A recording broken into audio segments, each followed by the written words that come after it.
جی بالکل زه دلته کې په مټه کې موجود یم. نن د یوم مزدور عالمي ورځ ده، خو مزدوران چې دي هغه شان د خپل ډیوټۍ له راوتي دي. زموږ سره دلته کې یو مزدور موجود دی، د هغه نه پوښتنه کوو چې هغه په دې حواله باندې د نوې ورځ په حواله باندې څه وایي. السلام علیکم جی.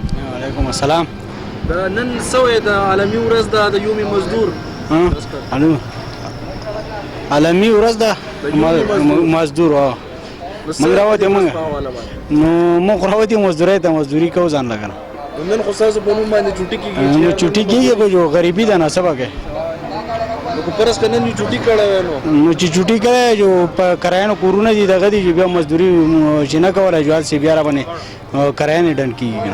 د دې نه علاوه رونه څوک شته ستاسو؟ هغه هم ټول دا مزدوران دي په دې بازار کې لګیا ټول مزدور.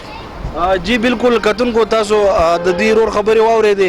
مزدوران خو موږ ټول یو، خو دوی چې وایي چې موږ نن چې کومه چوټي ده نو نن ټولو سرکاري پرایویټ محکمو چې دی هغه چوټي کړې ده، خو چې نن د یوم مزدور د مزدور په نوم باندې چوټي کېږي هغوی نن هم کار له راوتي دي او دلته کې خپل مزدوري چې ده هغه کوي. زموږ سره یو بابا موجود دی، د هغه نه به هم پوښتنه کوو چې هغې په دې حواله باندې څه وایي. جی کتونکو د بابا نه هم پوښتنه کوو چې هغوی نن راوتي دي د سټیم نه راوتي دي او نن یوم مزدور دی، په دې حواله باندې څه وایي. مولا بانګ وخت راوتی به د شپې ډیوټي کوم بازار ساتم، د ورځې پورو کار کوم، هر شی ګران شو به بس. بچي دي شته بابا؟ بچي مې شته، به بچو کم دی کار کوي. یو بچی چې دی نو لکه یو پلار شل بچي ساتي، خو یو شل بچي یو پلار نه ساتي نن سبا کې. د نننۍ ورځ په حواله باندې به څه وایي؟ زه به دا وایم چې هر څه ماحول خراب دی. چوټي دې کړی؟ نه چوټي مې کړی نو خواړه به مې ماښام څه ډوډۍ شي.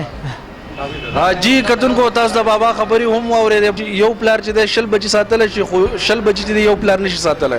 د دې نه علاوه هغه زیاته کړه چې دلته کې زموږ د رزق بالکل درک نه لګي، ځکه نن موږ راوتي یو او دلته کې خپله مزدوري کوو. که فرض که موږ دا مزدوري ونه کړله نو ماښام زموږ کره څه نشته. جی